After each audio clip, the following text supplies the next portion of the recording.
terpotong dan belum dijawab oleh Pak Amin Rais ketika saya bertanya Anda merupakan politisi yang berhasil atau politisi yang gagal? Ya saya kira kadang-kadang berhasil, kadang-kadang tidak. Kadang-kadang itu, kadang-kadang ini. Ya, Oke. ada yang berhasil, misalnya alhamdulillah saya waktu menjadi ketua MPR itu bisa melakukan beberapa pembaharuan. Misalnya sekarang kita menikmati otonomi daerah, lantas tidak ada lagi difungsi ABRI, kemudian juga sekarang pemilihan umum itu langsung memilih bupati dan wakilnya, gubernur wakilnya, presiden wakil itu langsung tidak lagi dimonopoli oleh 1.000 anggota MPR, 700 anggota MPR Itu dan bagian lain-lain. berhasilnya. Ya. Yang gagalnya? Ya, yang gagal saya gagal jadi presiden. Gitu, ya. Oke, sebentar. Ini ada pernyataan seseorang ya yang mengkritisi mungkin kepemimpinan Pak Amin Rais. Silakan. Hati-hati loh kalau ngerekam saya soal Profesor Dr. Amin Rais itu. Dia itu tuh orang besar, kalimat-kalimatnya itu pengaruhnya sangat besar. Dia itu bisa membuat orang jadi presiden, bisa juga mencegah orang nggak jadi presiden. Nah yang saya khawatirkan jangan-jangan sekarang gara-gara Pak Amin itu salah ngomong misalnya, Sutisno Bahir bisa jadi nggak jadi wakil presiden gitu. Ya kan? Itu persoalannya. Oke, ya. Komentar Anda? Ya memang, jadi seperti kata Mas Afindi Ghazali, saya kira betul ya. Jadi, Hati-hati ya. Ya, jadi akhirnya saya cuma menjadi kingmaker Mbak ya. Tidak pernah menjadi king sendiri, tapi cuma kesana kemari kingmaker. Alhamdulillah, mudah-mudahan king yang dibuat bersama-sama itu jadi king yang bagus.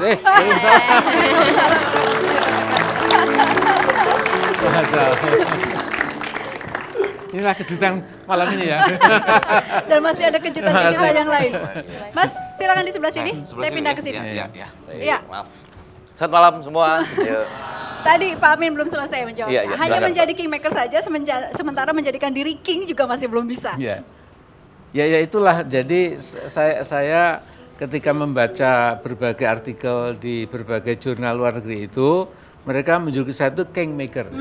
Jadi kalau kingmaker itu menjadikan seseorang jadi presiden atau wapres, tapi dia sendiri ya harus puas dengan kedudukannya itu. Dan sudah terbukti bahwa tahun 99 saya tidak maju karena perolehan PAN yang cuma 7%. Tapi bisa menentukan seseorang menjadi presiden pada saat itu. Kemudian 2004 masih kingmaker lagi gitu. Nah sekarang saya tidak tahu, itu mungkin masih jadi kingmaker lagi. Kingmaker lagi, belum jelas ya untuk yang ini. Kalau saya mau tanya sama Pak Amin, pernah nggak selama sepak terjang Pak Amin di politik, Pak Amin pernah nggak Pak Amin menyesali gitu ya, ada keputusan atau langkah yang Pak Amin sesali selama di politik ini Pak Amin?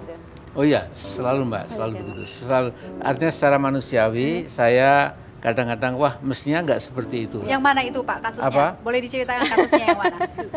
Aduh, ini menyangkut masalah yang sangat besar ya barangkali, yaitu saya tahu kalau ini saya ceritakan itu istri saya agak marah, ngapain diulang-ulang lagi begitu ya. Yaitu ini peristiwa yang sangat besar pada waktu itu setelah Pak Habibie pidato pertanggung jawabnya itu ditolak oleh MPR, malam hari itu rapat di Kuningan. Semua partai ada di sana kecuali PDIP dan PKB. Kemudian ada utusan dari TNI, ABRI dan Polri, utusan golongan daerah. Kemudian disitulah saya diminta Pak Habibie, Mas Amin, Anda besok siang maju sebagai capres karena kami sudah setuju Anda akan jadi wakil kami. Gitu.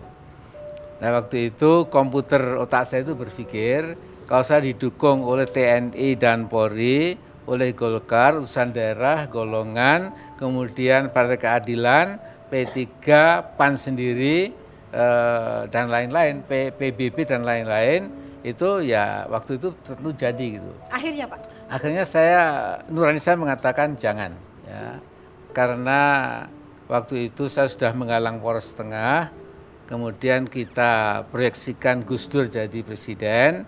Jadi saya tidak mau kemudian curi dalam tikungan itu, sudahlah itu bukan kafling saya, kaflingnya Gus Dur, kemudian jadilah saya memimpin MPR itu mengetuk palu untuk Gus Dur presiden dan Mbak Megawati wakil presiden. Ya, saya kira itulah ya yang masih saya ingat sampai sekarang itu. Ya. Oke, nah dan terakhirnya mengetuk palu untuk menjatuhkan yang Anda angkat itu? Sebentar. Ya, Bang Effendi, Anda punya pertanyaan yang akhir-akhir ini ingin sekali Anda tanyakan langsung ke Pak Amin Wah, Rais. saya rasa ini bukan cuma pertanyaan saya nih Pak Amin ya. Pertanyaan seluruh bangsa barangkali ya, ataupun mereka yang mengamati koalisi-koalisi. Tapi sebelumnya saya harus menggarisbawahi, sampai kapanpun, termasuk kalau saya agak galak malam ini sama Prof. Amin Rais, sampai pulang pun saya tetap menghormati Prof. Amin Rais ini. Saya punya alasan pribadi. Soalnya waktu saya nikah, dia yang memberi khotbah nikah pada waktu itu. Gitu ya. Dan dia mendoakan semoga cepat mendapat junior begitu ya. Sekarang alhamdulillah ya, insya Allah mungkin mudah-mudahan bulan depan sudah jadi. Alhamdulillah. Oke, itu dulu ya. Iya. Tapi balik ke persoalan yang nyata sekarang adalah, Iya. Pak Amin, saya itu betul-betul setiap Pak Amin mengatakan kita harus selamatkan Indonesia. No, teman-teman mahasiswa udah baca bukunya ya, itu menurut saya salah satu buku yang paling baik dan secara presisi menggambarkan apa yang dialami oleh bangsa kita pada saat ini ya. Tepuk tangan dulu dong, boleh dong buat Pak Amin Rais ya. Dan saya kadang-kadang ikut juga ketika Prof. Amin Rais menyampaikan gagasan-gagasan dalam buku itu, luar biasa betul. Dan karena itu ketika Pak Prof. Amin Rais mengatakan kita tidak boleh terpaku pada continuity ya, begitu misalnya. Ya, yang sekarang ini ada adalah kontinuitas begitu ya. Jadi Lanjutkan. berarti, ya lanjutkan itu kontinuitas gitu ya. Lanjutkan gitu ya. Tetapi katanya tanpa JK bukan lanjutkan lagi, lanutan. Karena nggak ada JK. Tapi katakanlah begitu Pak Amin mengatakan lanjutkan. Tapi kemudian tiba-tiba nih Pak Amin ya, pasti ada alasan-alasan tertentu. Salah satu yang saya baca dari media supaya tidak mubazir, kira-kira begitu ya. Tapi pasti ada alasan yang lebih dalam kenapa misalnya Pak Amin Rais ya mengatakan akhirnya lebih baik berkoalisi dengan Partai Demokrat yang notabene adalah lanjutkan. Gimana Prof. Amin Rais? Ya ini pertanyaan sangat mendasar dan saya terima kasih. Mudah-mudahan ini juga menjelaskan kepada sebagian pemirsa. Ya. Jadi SMS juga banyak yang marah dan mengapa demikian Pak Amin. Jadi saya secara elementer begini ya. Jadi dalam hidup ini orang harus membuat pilihan, decision, harus membuat ketentuan, keputusan. Ya.